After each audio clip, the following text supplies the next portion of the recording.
36 जिल्हे, 36 बातम्या. News G9 Maharashtra. उत्तर तुमच्या प्रश्नांची.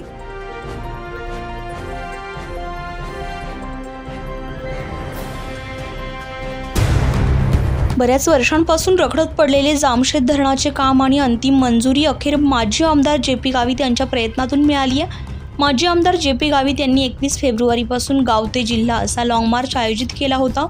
21 तारखेपासून अनवणी पायाणी नाशिक जिल्ह्यातील कळवण, सुरगाणा, चांदवड, देवळा, निफाड, येवला, नांदगाव, सिन्नर, इगतपुरी, पेठ या आणि इतर सर्वच तालुक्यातील लाल बावट्याच्या नेतृत्वाखाली पायी मोर्चा निघालाय. सुरुवातीला या मोर्चाची भयानकता जाणवली नाहीये, मात्र जसा मोर्चा नाशिक शहराजवळ येऊ लागला तसतशी त्या मोर्चाची दाहकता शासनाला जाणवली आहे. नामदार मंत्री दादा भुसे यांनी त्वरित कलेक्टर ऑफिसला मीटिंग घेत माजी आमदार गावित यांच्या विविध मागण्यांचा पाठपुरावा मुख्यमंत्री यांच्याकडे केला आणि त्वरित कळवण तालुक्यातील जामशेत धरण त्याच्या असलेल्या अडचणी दूर करत शासनाने मंजुरी दिली. याबरोबरच कांदा प्रश्न हाही मार्गी लावण्याचे आश्वासन दादा भुसे यांनी दिले.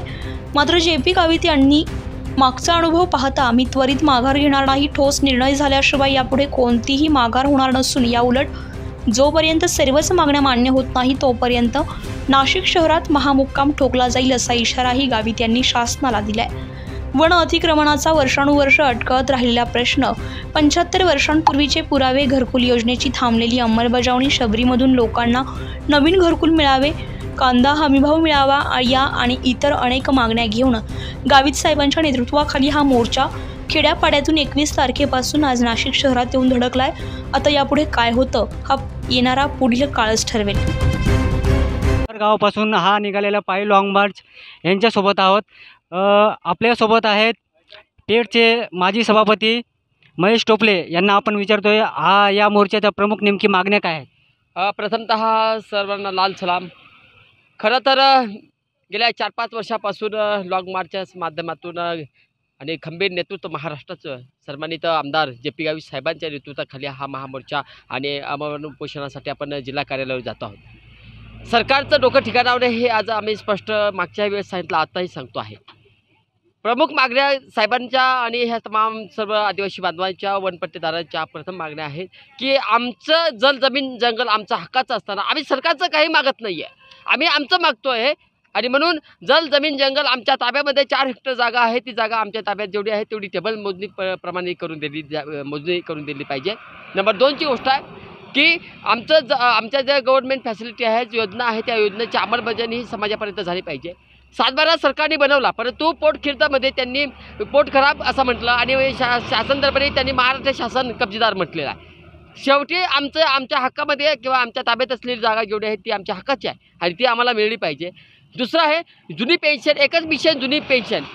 तमाम 2005 नंतर जे आदिवासी बांधव किंवा समाज महाराष्ट्रातला तमाम सर्व नोकरदार बांधव आहेत, मग आशा असतील, नंतर अंगणवाडी सेविका असतील, नंतर शिक्षक असतील, कर्मचारी असतील, पंचायत समिती, जिल्हा परिषद, तमाम सर्व स्थानिक स्वराज्य संस्थेमधले जे 15 विभागातले अधिकारी कर्मचारी आहेत त्यांना जुनी 2005 नंतरची जुनी पेन्शन योजना ही लागू झाली पाहिजे.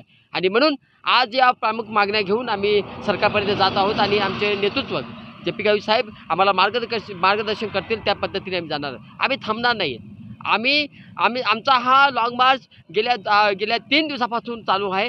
आम्ही इथे 1 महिना 2 महिने लागले तरी थांबणार आहे. तिथंच स्वयंपाक करणार, तिथंच खाणार, तिथंच बसणार, तिथंच उठणार. या उद्देशाने, या ताकदीने, या हिमतीने आम्ही पुढे आलो. नमस्कार. आपल्यासोबत सुरगाणा पंचायत समितीचे माजी सभापती उत्तम कडू हे आपल्यासोबत आहेत. आपण यांना विचारतोय ह्या जर प्रमुख मागण्या आपल्या पूर्ण नाही झाली तर आपली पुढची रणनीती काय असणार आहे. आमची पुढची रणनीती मागे 16 मार्चला 2023ला जेव्हा लाँग मार्च निघाला आणि त्या लाँग मार्चमध्ये सरकारने लेखी आश्वासन दिलं आणि आता ह्या जनतेचा विश्वास सरकारवर अजिबात नाही. म्हणून आमचा जोपर्यंत प्रत्यक्षात कारवाई होत नाही, लोकांचा 7/12 प्रत्येक गावामध्ये तयार होत नाही, तोपर्यंत हा लाँग मार्च संपणार नाही. जर वेळ पडली, किती दिवस लागेल, लोक वाढणार आहेत, कमी पडणार नाही. लाखो लोक तरी नक्की ह्या लाँग मार्चमध्ये सहभागी होतील आणि सरकारला सळो का पळो ही जनता केल्याशिवाय राहणार नाही. नमस्कार. आपल्यासोबत आहे बारे ग्रामपंचायतचे सरपंच देवदास गावित. तरी अंदाजे आज या मोर्चामध्ये अंदाजे किती लोक आपल्यासोबत जोडलेले आहेत. कर्मयोगी कॉम्रेड JP गावित साहेबांच्या हाकेला साथ देताना साधारणतः बारे भाग आणि पेठमधील काही भाग साधारणतः 4,500च्या आसपास आज आम्ही एका महामार्गावर लोक जमलेलो आहोत आणि पायी चालत आहोत. 2 दिवसात साधारणतः आम्ही 70 किलोमीटर रन कापलेला आहे.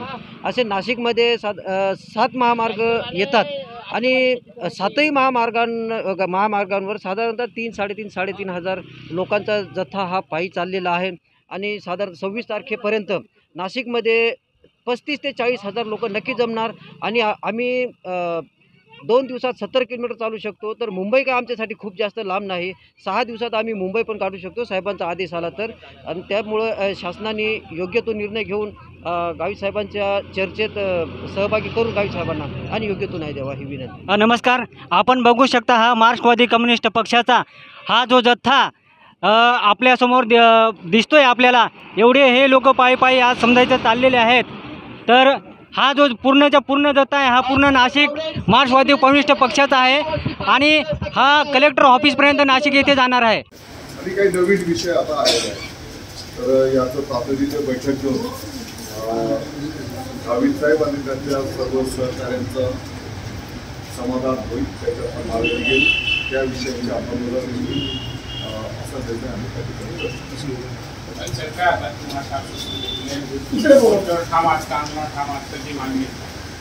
मागे वगैरे नाही तिथं जसं साहेबांनी सांगितल्याप्रमाणे या मागण्या राज्य पातळीवरच्या आहेत आणि आत्तापर्यंत वन हक्काच्या जमिनीचा कायदा हा 2006ला झाला.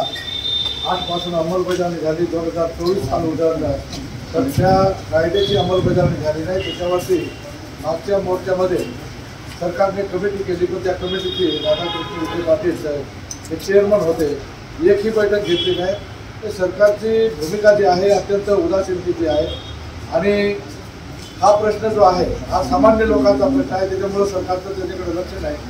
आणि आता महाराष्ट्रामध्ये जो कांदा पिकवणारा शेतकरी आहे त्या शेतकऱ्याचा जो कांदा आहे तो नेमका थोडे भाव वाढले आणि सरकारने कांद्यावरती निर्यात बंदी लागू केली आणि त्यामुळं हजारो शेतकरी आज कांद्याचा लागवड खर्चसुद्धा त्याला भागत नाही. आणि म्हणून आमची पहिली मागणी आहे की महाराष्ट्रामध्ये हे जे काही कांदा पिकवणारे शेतकरी आहेत त्यांच्या भल्यासाठी कांद्यावरची निर्यात बंदी उठवावी आणि कांदा संबंध ज्या ज्या ठिकाणी मार्केट आहे ज्या देशामध्ये त्या ठिकाणी पाठवावा. शेतकऱ्याला 2 पैसे मिळाले तर सरकारचे नुकसान नाही आणि म्हणून ती पहिली मागणी आहे. दुसरी मागणी वरजमिनीची आहे. तिसरी मागणी जी आमची आहे ती जी 2005 नंतर जे सरकारी नोकर असतील किंवा निमसरकारी नोकर असतील त्यांना जे काही नोकरीला लावले त्यांची पेन्शन बंद केलेली आहे आणि म्हणून ती जुनी पेन्शन लागू करावी अशा प्रकारची आमची तिसरी मागणी आहे. आणि चौथी मागणी ज्या अंगणवाडी मिनी अंगणवाडी मदतनीस आशा वर्कर ग्रामपंचायतच्या डाटा ऑपरेटर हे सगळे जे कर्मचारी आहेत हे तिथं 24 तास काम करतात परंतु त्यांचं मानधन मात्र वाढत नाही. आमचं म्हणणं आहे त्यांना रेग्युलर केलं पाहिजे आणि जे लोक सरकारच्या नियमाप्रमाणे 8 तास काम करतात त्या 8 तासाचे किमान वेतन हे 26,000 केंद्र सरकारने महाराष्ट्र सरकारने हे निश्चित केलेलं आहे. आज संध्याकाळी पूर्ण बोलणं करून तुमच्या ज्या मागण्या आहेत पूर्ण याचं पूर्ण झालं तर आज संध्याकाळी तुम्ही जो मोठा तुम्ही मागच्या वेळेस पाहिलं असेल आम्ही जेव्हा मंत्रालय आपल्या विधान भवनमध्ये असताना शिंदे साहेबांनी सांगितलं की तुमची उद्यापासून अंमलबजावणी सुरू. इथे जे गंगाधरन साहेब होते कलेक्टर त्याच्या सकट इथले कलेक्टर ऑफिसमधले सर्व अधिकारी आपल्या संबंध जिल्ह्यामध्ये फिरले काही तालुक्यामध्ये 1 दिवस फिरले आणि त्याच्यानंतर जे कबूल केलं होतं. न्यूज जी 9 महाराष्ट्रासाठी प्रतिनिधी भागवत गायकवाड सह प्रवीण गावित, सुरगाणा.